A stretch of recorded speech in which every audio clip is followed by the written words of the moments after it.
selamat sore untuk adik-adik kami kelas 7 SMP.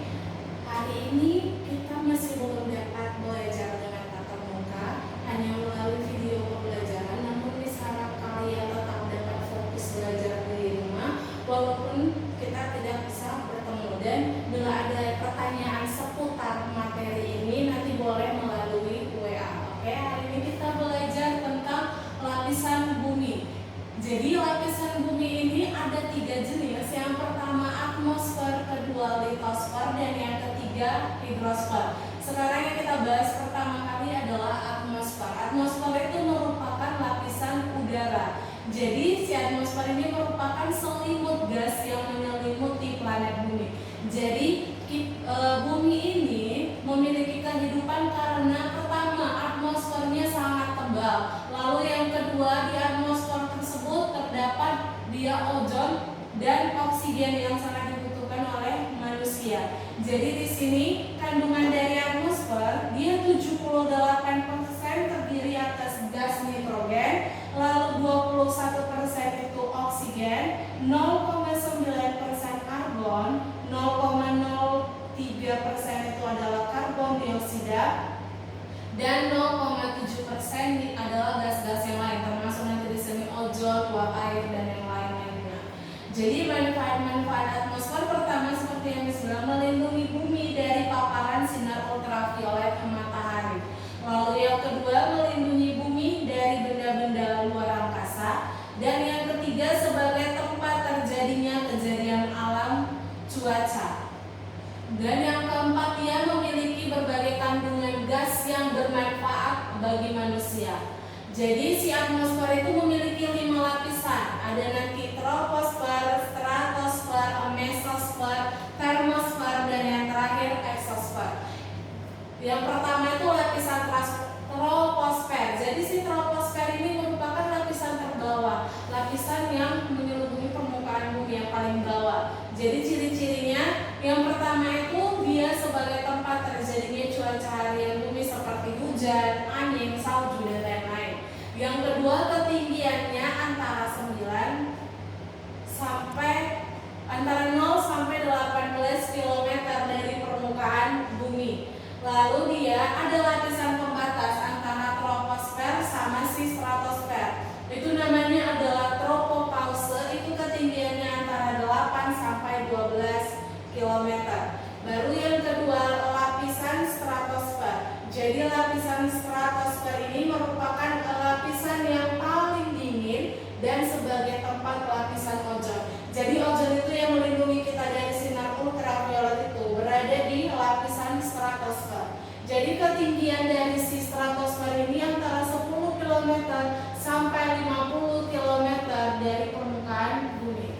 Baru dia itu lapisan pembatas di stratosfer dengan lapisan selanjutnya yaitu mesosfer itu disebut dengan stratopause yang ketinggiannya antara 50 sampai 60 km dari permukaan bumi.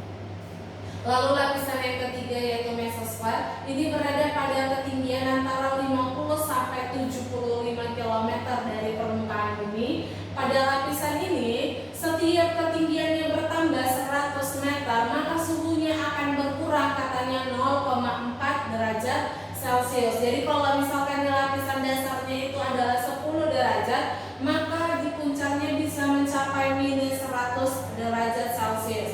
Jadi lapisan mesosfer pembatasnya itu antara mesosfer dengan termosfer itu disebut dengan mesopause. Itu dia suhunya bisa kira-kira dia minus 100 derajat Celcius. Lalu yang keempat lapisan termosfer. Ini dia terjadi di termosfer ini terjadi proses ionisasi dan partikel-partikel yang dapat memberikan efek perambatan atau refleksi gelombang radio. Jadi gelombang radio yang bisa kalian dengar itu dia diadakan di lapisan termosfer. Jadi ketinggian lapisan ini sekitar 80 sampai 375 km. Jadi penyebab proses ionisasi ini dia akibat dari radiasi sinar X dan sinar ultraviolet matahari. Dan yang terakhir ada lapisan eksosfer. Jadi lapisan eksosfer ini merupakan lapisan terluar dan yang paling panas. Dia berada pada ketinggian antara 500